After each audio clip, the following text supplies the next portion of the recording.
I've never been a part of a church that had priests. I have some friends that are priests in a Catholic church, in an Orthodox church. Episcopalians sometimes call their pastors priests. Maybe you've been a part of one of those. For those of us that are in a Protestant tradition, Protestant evangelical tradition, we tend to think of priests as the people that were in the Old Testament from the ancient nation of Israel, maybe in a non-Christian religion that has priests. So, would it surprise you to hear me say to you that if you are a believer, follower of Jesus, you're a priest? Maybe you think to yourself, no, I'm not. Well, let me have a chance to see if I can convince you otherwise as we continue the story of the nation of Israel through the book of Exodus.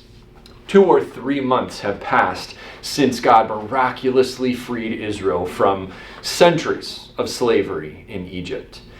He's led the people now through some desert wastelands where, frankly, we've seen them really struggle to trust in Him, to provide for them water, food. But He does that. In fact, He even gives them a miraculous military victory when they have no training in their army. Then, last week, we saw that Moses' father-in-law Jethro visited them, and he helped Moses establish some organization to this nation of 1 million+ people.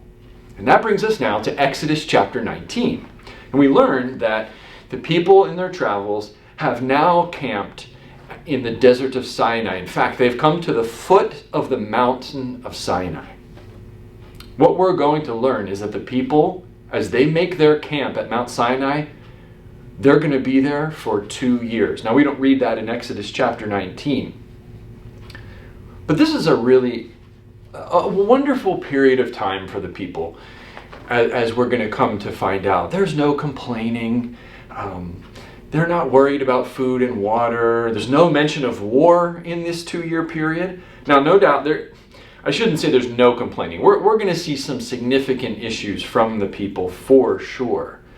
But after the past 3-4 months of upheaval in their lives, think of the plagues, the shock of leaving Egypt, the astounding miracle of the Red Sea, their struggles with faith in the desert, the people now finally get a chance to settle down and have some peace and safety. So actually what we're going to see is, if you want to, you can skim ahead the rest of the book of Exodus, all of the book of Leviticus, and into the first 10 chapters of the book of Numbers, all take place and camped right there at Sinai. But as you skim those chapters, you'll see lots and lots of laws. Why so many laws? Didn't God want His people to be free from slavery? Now it seems He's binding them to a massive amount of laws. It's like a burden. Or is He? What's going on here? Well, back in Exodus chapter 19, we're going to see how God gives the people a glimpse of His heart for them. I think it's a heart that will help us understand why He's giving them so many laws. So, in Exodus chapter 19, we're now in verses 3 through 6. God gives Moses a message for the people, and here it is. If they obey Him and keep His covenant, they will be His treasured possession. It says, though the whole earth is His, they, the people of Israel, will be a kingdom of priests and a holy nation. And the imagery here is so fantastic. God's not saying that He loves Israel and hates the rest of the world. God is actually revealing His heart for Israel and the rest of the world. We see God's heart for the whole world in His comment in which He calls Israel to become a kingdom of priests. Priests mediate between God and humanity. Priests help people connect with God. And so God's heart for Israel was that they would be that kind of priest to the rest of the world. And as a kingdom of priests, Israel would help the rest of the world connect with God. Now notice that God also explains this in the context of covenant. He says in verse 5, He wants Israel to keep covenant with Him. A covenant is a treaty. It was an agreement. It had terms, and it was usually between two parties, a suzerain and a vassal. In the ancient world, a suzerain was kind of like a ruler, and the vassals were like peasants who lived on his land. Covenants were commonplace in that time. And so the Israel people, they knew the covenants. They knew that it would have included terms. And the covenant that God proposes to them is no different. So we're going to learn a lot more about the terms of the covenant in the next chapter. But for now, let's think a little bit about this idea of covenants. The word covenant would have resonated with the people of Israel because of God's covenant with their forefathers, Abraham, Isaac, Jacob. In fact, when God first covenanted with Abraham, he said that through Abraham's family, which was all of them, God would make them to be a blessing to the whole world. And so now, as God invites the people of Israel to be a kingdom of priests, to help the whole world connect with him, we're seeing that centuries-old covenant come to pass. As Israel would obey God, and as they would embody that role of priests, they would help the nations around them to know God. Well, that mission, to be a kingdom of priests, it would require the people of Israel to live a very specific kind of life. This specific life, to be God's kingdom of priests, God says it means they will need to be a holy nation.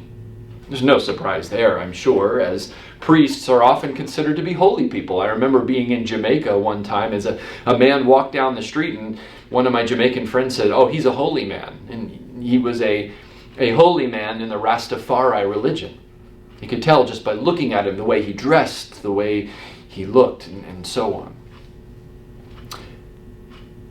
Now, priests as holy people are not holy in the same way that God is holy. They're holy in that they are set apart for a special purpose from God, to serve God. And that means that priests are given special rules to live by. And God lets the people know that if they agree to this covenant, to be his holy priests, they are agreeing to a very particular kind of life. What is that kind of life? God says it's a life of obedience to him. So, will the people want that? In verses 7 and 8, Moses delivers this proposal to the people, and the elders of the people agree to live in obedience to God. Moses then returns to the Lord, tells him the good news, and God says, "And Moses, I'm going to come down to you in a dense cloud."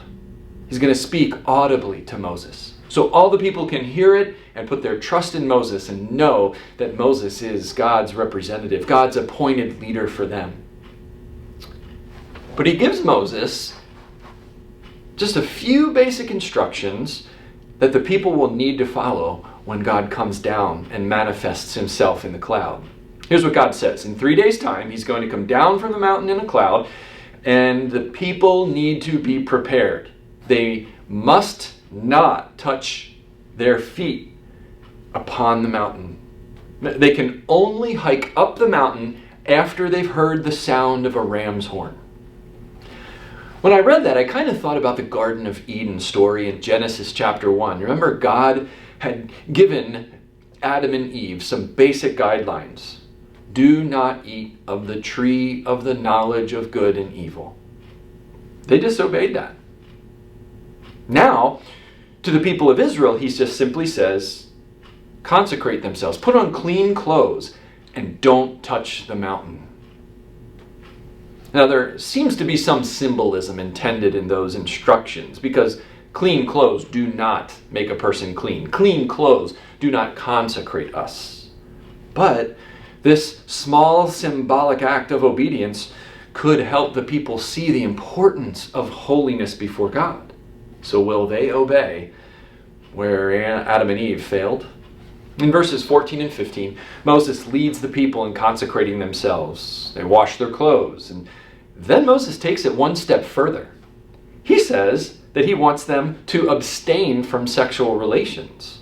Now, in all those laws that I said are coming, God's going to have a lot to say about sexual ethics. But he hasn't done so yet. And so it's curious that Moses adds this to the consecration ritual. Perhaps it was just a commonplace kind of thing in that time to connect abstinence with ritual purity. It could be that Moses was just being legalistic, or it could be that Moses just wants so desperately for the people to follow God's command. He wants the people to be consecrated so that they can enter into this covenant with God. It is what would be best for them. And just as he promised, 3 days later, God came down from the mountain in a cloud of smoke with thunder and lightning. There's no mention of rain here, which is very interesting. The people could hopefully see that this was no normal thundercloud. And the mountain was quaking, and it was shooting smoke into the sky like a volcanic eruption, except there's no mention of lava. There's also a loud trumpet blast, and it just keeps getting louder and louder. This would have been terrifying. I mean, it's like nothing the people have ever experienced, and we read that they are deeply afraid. It did cause me to wonder, why would God do this? Why would he manifest himself with such terrifying power? Why not walk among the people in gentle kindness? As Christians, we're so accustomed to seeing Jesus that way. I mean, we watch the Chosen TV show. We see Jesus and we're just drawn to his humor, his grace, his kindness, his warmness. Also, we Christians are told to cultivate that kind of a personality and characteristic. The fruit of the Spirit, right? Love, joy, peace, gentleness, kindness, and so on. I mean, Jesus seems like such a stark contrast to this almost terrifying God that we see demonstrated at Mount Sinai. Well, in the middle of this display of power, Moses speaks to God and God answers. In verses 20 through 25 of Exodus 19, he descends to Mount Sinai and Moses goes to meet with him. And there God instructs Moses to warn the people to stay off the mountain. It seems like God wants the people to have respect for him and his power.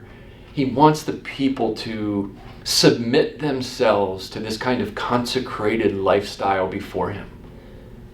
Moses assures the Lord that they had put boundaries in place and the people were going to stay off the mountain. So God asked Moses to go back down and get his brother Aaron to come back up with him. Moses does that. He goes down the mountain.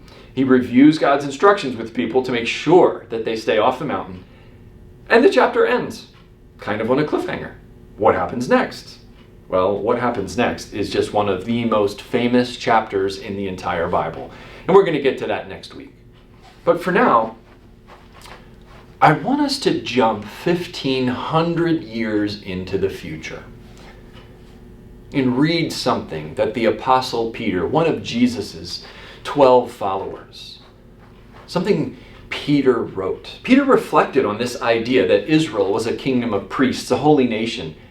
And here's what he says in 1 Peter 2, 9 and 10.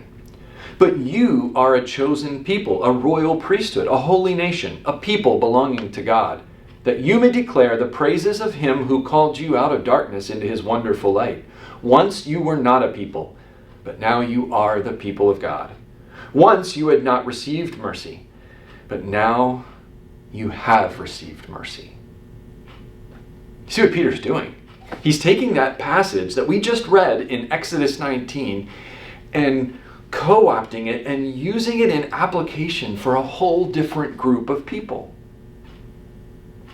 What he's saying is, to be a kingdom of priests is to be on a grand mission from God. And what Peter is reminding us is that God no longer has a covenant with any physical nation, geographical nation, even biological people. Instead, Peter is using that imagery of Exodus 19 and teaching that the church of Jesus is the new kingdom of priests, the new holy nation. Our earthly citizenship is temporary. It can't even come close to the importance of our identity as citizens of this new kingdom of God. God views us We who are believer followers of Jesus as his citizen priests in his kingdom. And he's given us this mission of being priests to help other people connect with him.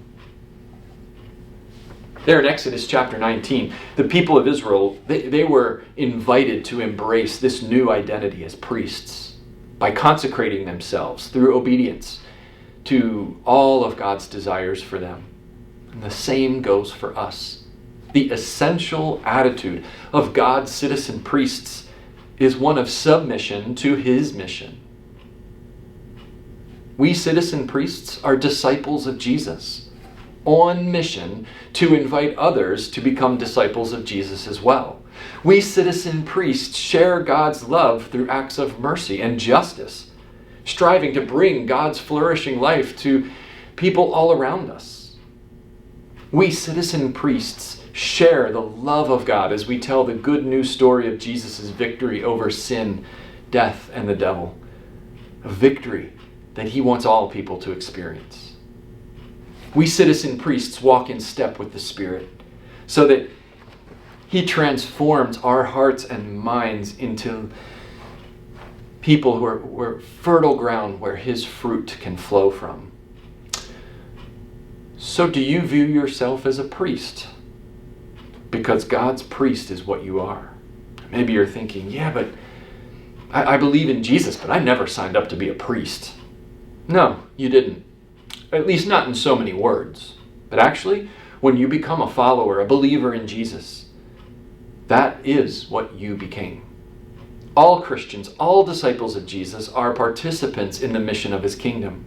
Priest is just a way to look at it. I think it's a really good way. We almost never think about these passages that we are a kingdom of priests.